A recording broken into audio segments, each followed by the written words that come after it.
কদিন আগে সিএনএনকে দেয়া সাক্ষাৎকারে নেইমার জানিয়েছেন মেসি এবং সুয়ারেজের সাথে খেলার বিষয়টা অবিশ্বাস্য হবে।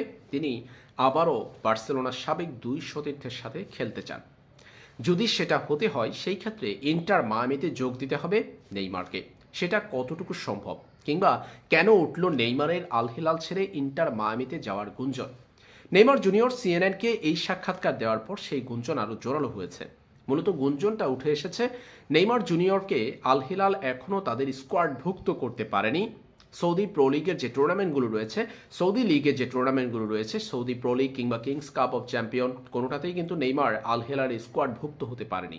বিদেশি ফুটবলারের কোটার নিয়মের কারণে সেটা হচ্ছে না। তাই নেইমার আল হিলাল ছেড়ে নতুন ঠিকানায় যেতে পারেন এমন গুঞ্জন গণমাধ্যমে উঠে এসেছে। এরপরেই ইন্টার মায়ামির নাম শোনা যাচ্ছে। তবে ইন্টার মায়ামির নতুন আর্জেন্টাইন কোচ জানিয়েছেন এই মুহূর্তে তাকে নিয়ে ক্লাবে কোনো আলোচনা হয়নি। তাই নেইমারের পরবর্তী গন্তব্য কিন্তু আসলে নির্ধারিত হয়নি, কিংবা আসলে এই বিষয়ে জোরালোভাবে কোনো আলোচনা হচ্ছে না।